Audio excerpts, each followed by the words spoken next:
আসসালামু আলাইকুম ভিউয়ার্স। আমরা আজকে নিউটনের দ্বিতীয় সূত্র হতে কিভাবে F সমান m এর প্রতিপাদন আসে এটা একটু পড়াবো। দেখো তোমরা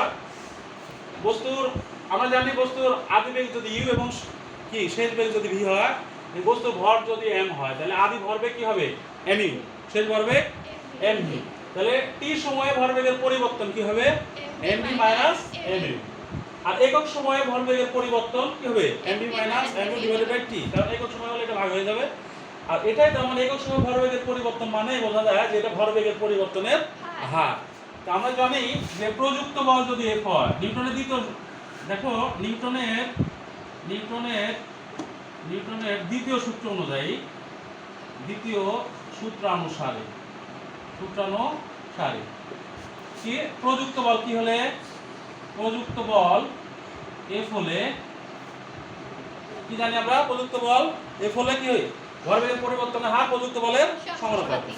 অর্থাৎ আমরা বলতে পারবো F সমানুপাতিক কি বলো mv minus mu divided by t।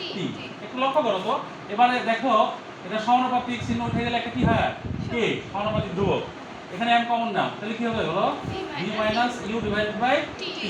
তাহলে এই টা যদি v minus u by t সমান আমরা কি লিখতে পারি a।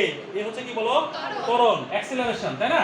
সুতরাং F সমান k ইনটু m a, কারণ এর সমান বলো কি v minus u divided by t।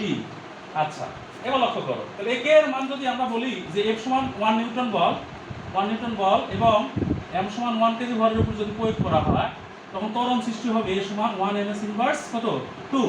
তাহলে আমরা বলতে পারি এই k সমান 1 হবে, তখন k সমান কি হবে বলো 1। সুতরাং আমরা বলতে পারি F সমান ma, তার মানে বল সমান ভর গুণন কি ত্বরণ। বুঝতে পেরেছো? তো ঠিক আছে, আজকে এই পর্যন্তই। আল্লাহ হাফেজ।